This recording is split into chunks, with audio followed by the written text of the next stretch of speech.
Hi everyone, welcome back to my channel. ఇది ఎక్కడ అని చూస్తున్నారా? తిమ్మమ్మ మర్రిమాను.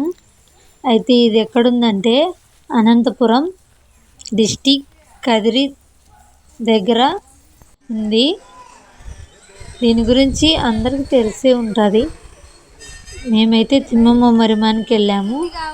అక్కడ ఈ వీడియోస్ తీశాను, మీరు కూడా చూడండి. తిమ్మమ్మ మర్రిమాను గురించి జీవిత చరిత్ర అన్నీ మొత్తం ఇందులో ఉన్నాయి. తిమ్మమ్మ మర్రిమాను 7 ఎకరాల్లో ఉంది.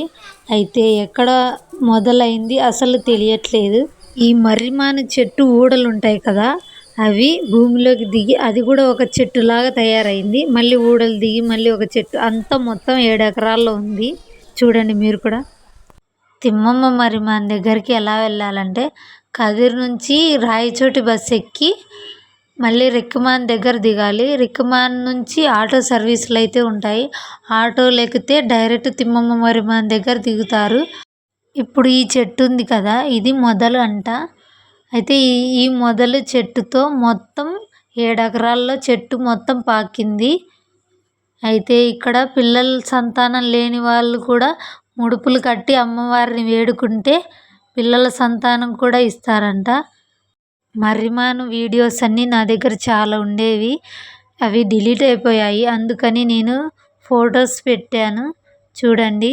ఈ మర్రిమాను చెట్టు ఆకులు కానీ ఏవి తెంపుకొని ఇంటికి తీసుకెళ్ళకూడదంట. పాసిపోయడం కానీ ఉమ్మడం కానీ ఇలాంటివి ఏవి చేయకూడదు. ఎందుకంటే ఇక్కడ మహిమగల్ల తల్లి, ఓన్లీ పసుపు కుంకం తీసుకెళ్ళచ్చు.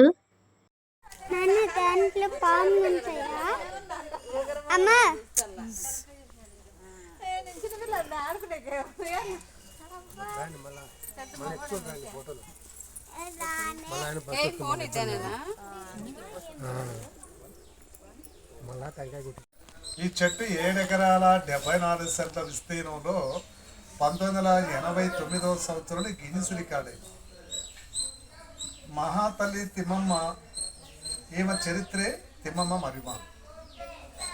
ఈ అమ్మవారి ఇప్పటికీ 700 సంవత్సరాల క్రితం మన భగవాన్ పుటపర్తి సత్యసాయిబాబు ఉన్నారు కదా, పక్కనే విలేజ్ అండి బుక్కబత్తు, అమ్మవారి పుట్టినిల్లు. అక్కడ చెన్నక వెంకటప్ప మంగమ్మ అనేటువంటి పుణ్య దంపతులకు శెట్టిబరిదల వంశస్థుల్లో తిరుమల వెంకటేశ్వర స్వామి వరప్రసాదిగా అమ్మవారు జన్మించారు.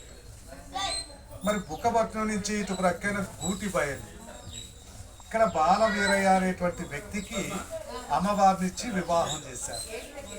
అమ్మవారికి ఒక కొడుకు, కుమార్తె. కొంతకాలానికి అమ్మవారి భర్తకు కుష్టు వ్యాధి స్టార్ట్ అయింది. అయినా తన భర్తను ఆనాడు 10 ప్రత్యక్ష దైవంగా భావించి 5 సంవత్సరాలు సేవ చేశారు. కానీ ఇది నయం కాక భర్త చనిపోవడం జరిగింది. అప్పుడు అమ్మవారు కూడా తన భర్తతో పాటు సతీసాగమనం చేయాలా, ఇలా చేయాలంటే చూడండి, అప్పుడు విజయనగర సామ్రాజ్యంలో ప్రజా పరిపాలన, ఇప్పుడు మండలాల వలన అప్పట్లో పాలేగాల రాజ్యం. ఒక చిన్న అవసరమైన ఆ ఏరియా పాలేగారి యొక్క అనుమతి ముఖ్యం కనుక మనమున్న ఈ ప్రాంతాన్ని కొక్కంటి పాల్యం అనేవారు. సతీ సహగమనానికి అనుమతించమని ప్రార్థిస్తే అమ్మవారి యొక్క పతివ్రత ధర్మాన్ని పరీక్షించేకి 2 పరీక్షలు ఇచ్చారట పాలేగారు. చనిపోయిన పక్షులు బ్రతికించమన్నారు, ఎండిపోయిన కాకర చెట్టు పూలు పింజలతో ప్రత్యక్షంగా చూపించమన్నారు. మరి రెంటియందు విజయం సాధించి ఆనాడు అమ్మవారు తన యొక్క పతివ్రత ధర్మాన్ని నిరూపించుకున్నారు. పాలేగారు ఆనందంతో అమ్మవారికి పాదాభివందనం చేస్తూ అమ్మవారి కోరిక మేరకు సకల సౌకర్యాలతో, చూడండి ఆ మధ్యలో గోపురం కలిసం పెట్టారు కదా, అదేనండి ఈ చెట్టుకు మూలం. ఈ చరిత్ర మొత్తం అక్కడి నుంచి స్టార్ట్ అయింది. అక్కడ అగ్నిగుండం ఏర్పాటు చేస్తే దానికి 4 ప్రక్కల అమ్మవారు తన స్వతహస్తాలతో ఎండిపోయిన మర్రి కొమ్మలు నాటి, నేను నిజమైన పతిభక్తి కలిగిన దాననైతే మా శరీరాల అగ్నిలో కాలి భస్మమైన వెంటనే చిది నుంచి నీరు పొంగి పొరలి చిదికి ఈశాన్యపు దిక్కున నేను నాటిన వట్టి మర్రి కొమ్మ తన పతివ్రత ధర్మానికి సాక్ష్యంగా వెంటనే చిగురించి అది మహిమానితమైన మర్రి చెట్టై ఈ కలియుగం ఉన్నంతకాలం తిమ్మమ్మే మరిమాన్ అనేటువంటి పేరుతో పూజింపబడుతుంది వాగ్దానం చేస్తూ అక్కడ అమ్మవారు అగ్నిగుండ ప్రవేశం చేశారు. మరి అమ్మవారు చెప్పినట్లుగా సతీ సాగమన కార్యక్రమం పూర్తయింది. చిది నుంచి నీరు పొంగి పొరలి వెంటనే ఈశాన్యపు కొమ్మ చిగురించింది. ఇలా ఆనాడు అక్కడ చిగురించిన ఒక చిన్న మొక్కండి. మరి ఇప్పుడు ప్రపంచంలోనే పెద్ద మహావృక్షం తిమ్మమ్మే మరిమా 9 ఎకరాల విస్తీర్ణం ఉందండి. వరదనల చెట్టు తల్లి వేరు మొదలంటే అక్కడే, ఆ మధ్యలో గోపురమే మొదలకు సాక్ష్యం. వరదనలు లేదండి, వరదనలు ఇప్పటికీ 90 సంవత్సరాల క్రితమే ఏస్బారై పడిపోయింది. మొదలుకు గుర్తుగా అలా తయారు చేశారు.